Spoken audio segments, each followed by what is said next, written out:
All right, you may have seen him, that newspaper guy selling papers on the median just across from Castle Medical Center. But did you know this? He's brain damaged and crippled after 2 major accidents. But as KITV4's Laura Yamada shows us, instead of feeling sorry for him, be prepared to be inspired by him. He's another unique person you'll find where you live. He could easily be in a care home or at home doing next to nothing. Nobody would fault him. Nobody would even bat an eye.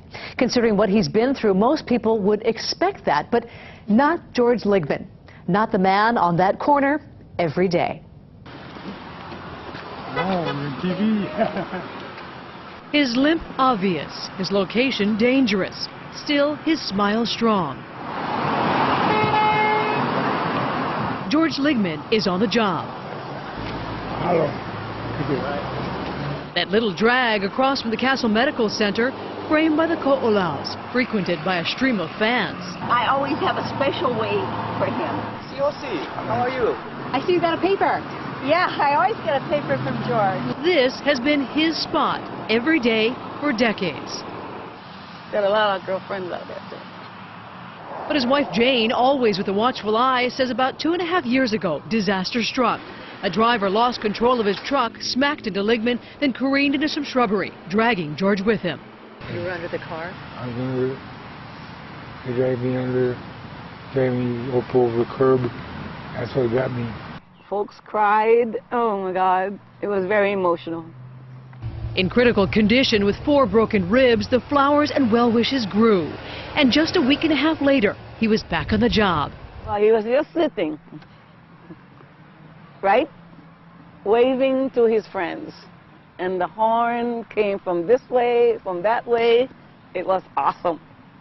Now, George's challenges started well before the crash that happened here. Decades ago, as a teenager, he was involved in a very serious motorcycle crash that literally split his head open, landing him at the hospital for a solid year, showing him just being here, something of a miracle. Therapy. Doctor calls it therapy for him. And it keeps his mind occupied. Like I buy papers from him all the time because he's out here trying to do a good job no matter how hard it is on his life. He's the local hero and we all admire him. I wish to share a gift with you. In her hands, a personal letter from former Senator Fred Hemmings called The Gift. Walking all alone was a man about my age. His rugged pace was of 1,000 years. I saw honor. I saw dignity. This was the gift, it ended. Those kind words still bringing a wave of emotions. From George and I, we would like to thank all our supporters, all our friends. As they have thanked them through well wishes and thank you cards on holidays and on any day. You are an inspiration to many. Yeah, thank you very much. For a man serving his community, one smile, one wave, one paper at a time. He's just such a wonderful man. We really love him. Okay, you look sharp. Take care. Bye-bye.